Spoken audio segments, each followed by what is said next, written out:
Happy World Teachers Day sa inyong tanan. So, anhe ko kay para kuan. Pasalamatan mo kay kung wala mo lisod po kayo. Para nako, di ko ka humag-eskwela. Di bitaw, kanang ang inyong role sa society, crucial gyud kayo. Actually, karon na-realize na nako kanang narbaho na bitaw ko na mas makita na ko kung mga maestra kani adto nga na-realize na ko nga naglabad gyud ilang ulos ko ba kanang ana bitaw. Maluoy na lang ko kay nakonsensya ko gamay rapod okay mahimo okay ana maging ang bata o magdungag sa premyo o mga premyo ninyo madabi yung sa may naan na motor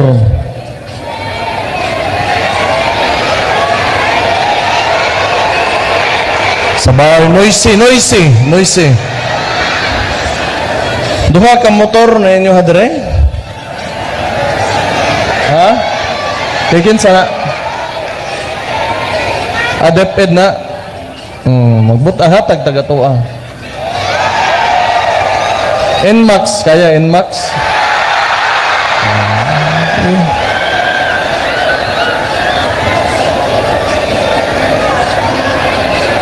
pilang kuan ang ilahang cash ha 1.5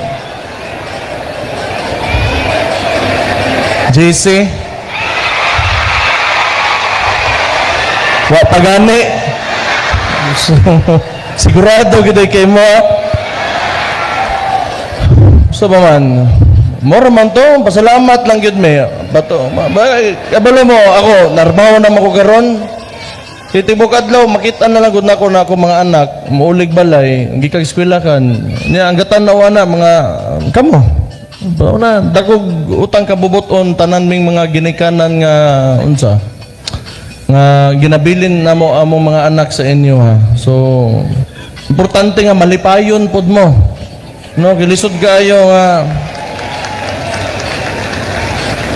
kamoy mag-mold mag-shape sa amo ang mga anak og panahon nga wala may sa balay kung nasa eskwelahan kamoy magtudlo values importante kaayo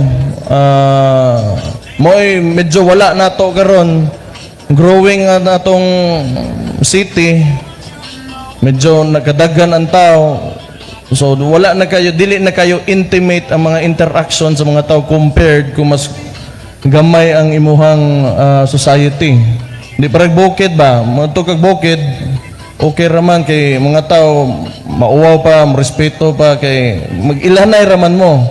Pero kanang ingani na takadaghan karon medyo ang tao hinahinay kawa ang batasan ug ulaw ba. Ana natural man na sa kanang urbanizing mo. Unya developing man dili man na nimo malikayan kung ang usa ka syudad progresibo gyud.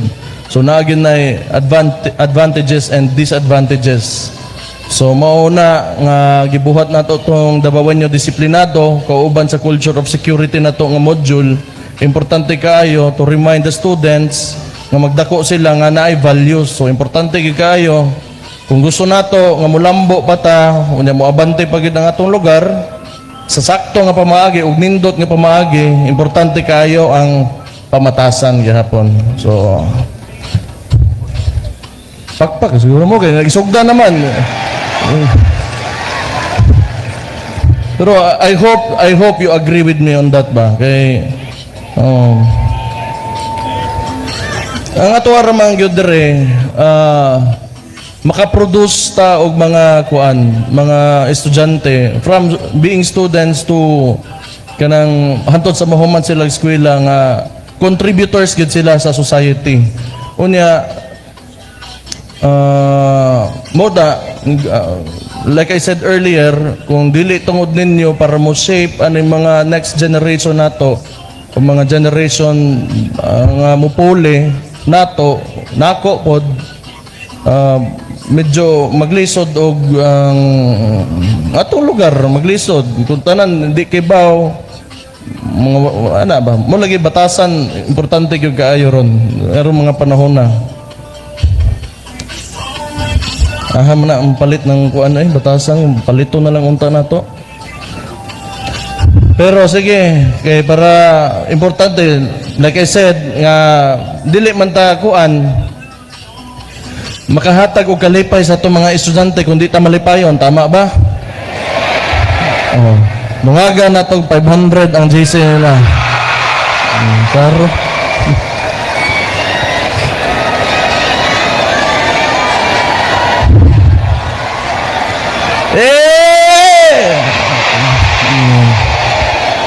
Hindi bitaw kuan. More man to unya kuan kung if in any way sa local government diri sa Davao na may problema since ni-reiterate nako crucial inyong role sa society sa ato mga eskwelahan diri sa Davao if applicable sa inyo ha. Duula lang mininyo na may mga kinanglan kibaw ko challenging kay inyong trabaho labi na itong sa mga bukid mga lagyo kayo in fact bago lang gikan kong tapak medyo nadugay ko kagabot dire kabalo ko sa mga taga dito mo pakibato kabalo ko kasabot ko so magkita-kita ra mangyapon ta do not hesitate to approach any of us from the local government unya kung kuan naara po ko para ninyo so mo lagi to grateful lang kayo ko in behalf of Davao City nagapasalamat may sa efforts ninyo sa mga kabatanunan salamat kaayo may hapon tanan may hapon sa tanan mabuhay mong tanan God bless you.